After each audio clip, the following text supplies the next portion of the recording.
د طلاقو دا مسلې نن سبا ډېرې شوي دي چې د رښتیا ووایم که نه او دا به مبالغه نه وي چې روزانه په ما پسې کس دوه د طلاقو په مسله کې راشي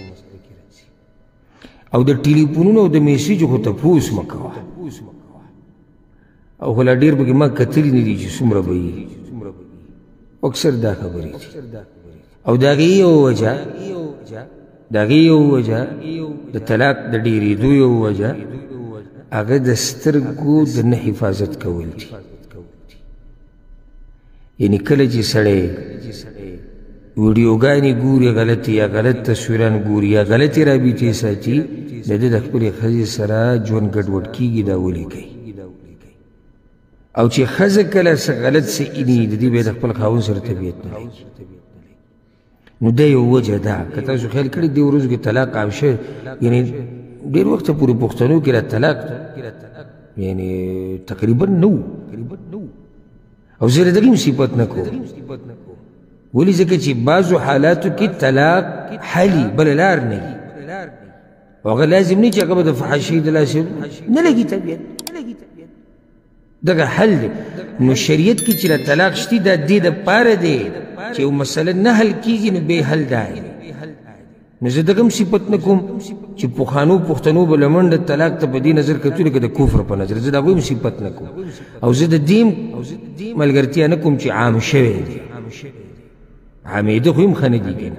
که نه عامېدې ښه دي صحیح شوه طلاق شتي چېرته یو واقعه راله دوه رالې بل لاره نه وه د حل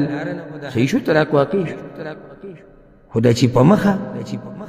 او په هر علاقه کې او په هر ځای کې تقریبا شروع شوې ده نو دا بیا ښه خبره نه ده دې مخنیوی پکار دی پای کې یو وجه دا د کمې ته چې زما سوچ تلی ځي بله وجه چې کله ښځه خاوند د الله نه نه هېرېږي تقوا پکې نه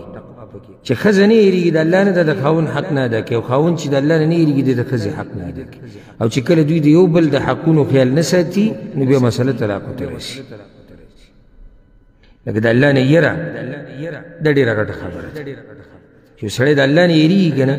دې سم کنټرول وي په ډېر څه کې که دې که چېرته وغواړم چې د ښځې سره ظلم وکړي بس الله ورته رایاد شي او دا ښځه چې کله په خپل عبادت باندې مضبوط او د الله سره محبت او تقوا پکې یېرېږي دا که نه دا د خاوند د حق بیا خیال ساتي نو یو وجه طلاق د ډېرېدو هغه دا دی چې کورونو کې کله بېدیني عامه شي نو هلته بیا څه ډېر شي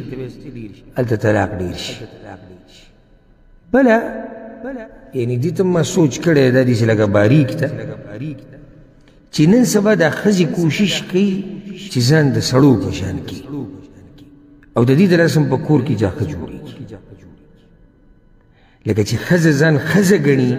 د دې نه مسله نه جوړېږي خو چې ښځه د ځان نه څه جوړوي سړی جوړوي بیا مسله جوړېږي او څنګه لکه اوس عام شو ښځې کارونه کوي ښځې څه کوي کارونه نو چې اوس کومه ښځه کار کوي هغه هم بیا به پوزه مچ نه پرېږدي ځکه چې هغه پیسې ګټي خیال دې تاسو زما د خبر باندې پوه شو ښه اوس یو ښځه ستا کور کې تا ته ناسته ده رزق له د الله نه بد طرف پیدا کړي د دې به یو شان معاملې تاسو یو ښځه سهار ځي ښه ټیټ خپل ګاډي کې او بیا تنخواهي ده او کله نه کله دې ته هم قرض غواړي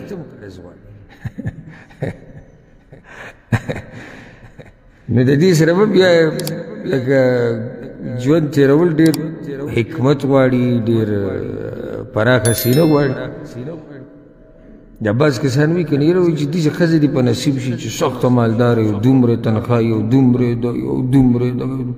دا چې داسې ښځه راولي د هغې بیا فرمایشونه مې د هغې قصې مې ستا څه خیال دی چې ته به راولې د هغې به 50,000 او 1,00,000 روپۍ تنخواهي او هغه به تا ته ناستې ویې دي شي نو ما یو دې خبرې ته سوچ زما تلی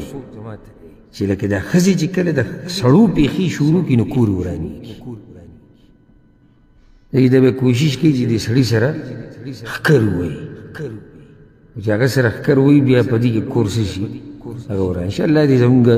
کورونو کې اتفاق نصیب کړي داسې دا مې په دې سوال نه مخکې دا خبره وکړه چې لکه طلاق ګورې عام شوی دی او دا ښه خبره نه ده دا ښه خبره نه ده چې دا طلاق دې درجې ته رسېدلی چې موږ ته خو پته ده که تاسو دې نه یې خبر څوک چاته دا نه وایي چې طلاق ورکوم یا ما ورکړې ده څوک دا خبرې عام کوي نه خو موږ خو خو ډېر خلک راځي چې دې مسلو تپوس کوي نو ډېر راځي خواته طلاق دا مسلې